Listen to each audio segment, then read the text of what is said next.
Welcome to They're All People. Every conversation is a chance to give 1% more than expected. It was the second morning of the conference, and I was running on too little sleep and too much small talk. The first day, I ducked into a spotless coffee shop near the hotel. Stainless counters, polished smiles that didn't reach their eyes. I said, "Good morning," and got a quick, "What can I get you?" before the barista's gaze drifted to the next customer. The coffee was perfect, but I left feeling like a number on a ticket. The next morning, I tried a small corner shop down the street. Dim lights, jazz playing low, smell of baked muffins. The barista looked up as I walked in, actually paused for a second and said, "How's your morning going so far?" I told him, "Long, conference days start early." He nodded, smiled. "Got it. Let's fix that. Something smooth and strong?" I laughed, said yes, and he repeated it back. "One smooth and strong, coming up." When he handed me the cup, he just said, "This'll get you off to a good start." Simple, real, human. And in that moment, I realized it's never about the coffee. It's the 30 seconds that tell you whether you're seen or just served. That's the trust window, and once you start noticing it, you'll see it everywhere. That story hits home, Amani, because I swear we've all been that tired traveler just wanting a decent cup of coffee and a little humanity. What gets me is how both baristas did the exact same job, took an order, made a drink, but one left you important and the other left you invisible. That's the power of those first few seconds. We keep thinking trust takes time, like it's something you build after a long conversation or a perfect pitch. But science says otherwise. It happens fast, faster than we realize. In the time it takes to glance up from a register or say good morning, people already feel it. They either relax, like you did in that second shop, or they brace themselves, like in the first. That's what makes the trust window so real. It's not a theory, it's biology. Yeah, Princeton did that study, and others back it up. It takes about 1/10 of a second for someone to judge key traits about you. The wildest part isn't just that snap decisions happen, but that they actually stick. Even after a longer conversation, those first impressions don't really change much. I always thought, especially in frontline gigs or sales, you had to show you could deliver first. But Harvard's research says people seek care first. Are you safe? Do you actually see me? Or am I another task on your list? If you botch that, you're done before you even get started.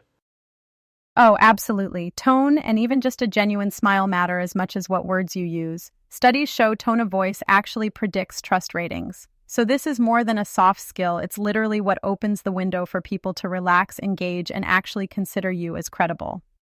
And the mistake I see all the time, especially folks new to client work or sales, is they get so focused on getting straight to the pitch, the proposal, whatever, that they skip gratitude, or worse, they come off rushed or robotic. Even a half-fake smile, people clock that, and you're done. So, Amani, this is why the trust window matters, right? Exactly. That trust window, it's not just a nice idea, it's a real measurable thing. 30 seconds where the door is open, and after that, it starts to slam shut. If you botch those first moments, you may spend the whole rest of the meeting clawing your way back.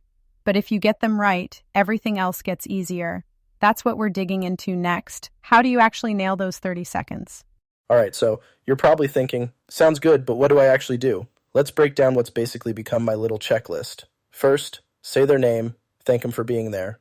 "Hey Jordan, thanks for meeting with me." I know it sounds basic, but it works.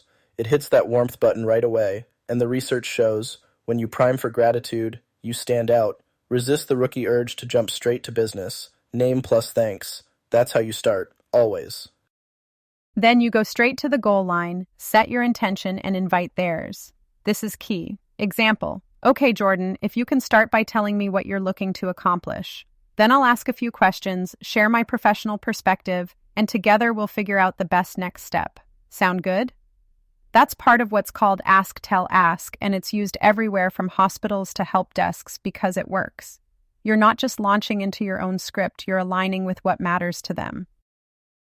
Exactly. And then once they give you their answer, you repeat it back in a sentence like, "Got it, so the last crew left your yard messy? That's frustrating. We can fix that."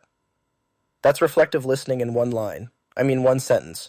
You're showing, not just telling, that you're dialed in. It's such a simple move, and it changes how people feel about you.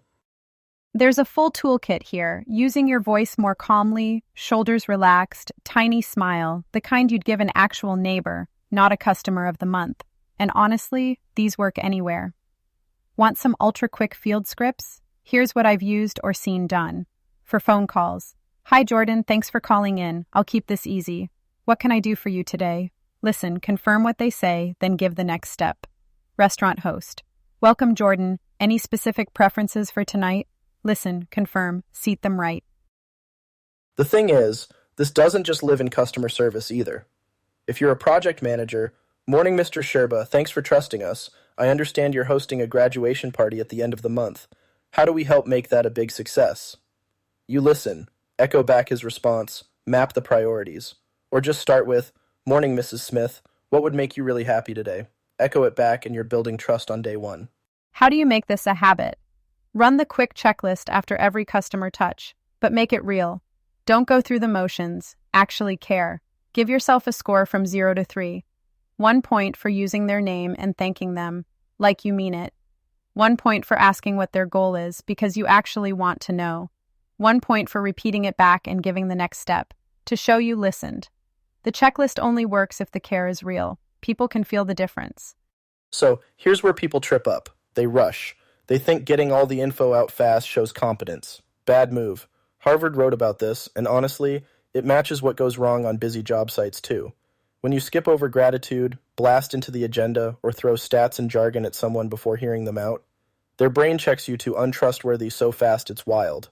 And tone. We can't emphasize tone enough. There's evidence that even among doctors, who literally save lives, tone of voice predicts whether they get sued. If you load those first seconds with dominance, speak too quickly, or fake smile your way through, people sense it, and then you're fighting uphill for their trust for the rest of the interaction. Yeah, and don't default to confidence theater, like overselling your skills or listing all your certifications right off the bat. Without warmth first, it just comes off cold. Save it for later, when you've actually earned the right to be heard. The fastest way to see real progress. This week, challenge yourself. The next 5 people you talk with, use their name and thank them, like you mean it. Ask what their goal is, because you actually want to know. Repeat it back and give the next step. It's all trainable, and it's all about those first 30 seconds. Quick wins build real habits. So let's wrap this one.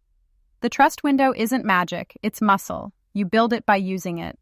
Warmth is what opens the door. Competence is how you walk through. Challenge yourself and let's keep practicing until this stuff feels less like a checklist and more like you at your best. Absolutely. The only way to grow your career and earn more money is to consistently make yourself more valuable. We'll see you all in Chapter 15. You've been listening to They're All People. Don't wait for culture to change. Start it with your next conversation.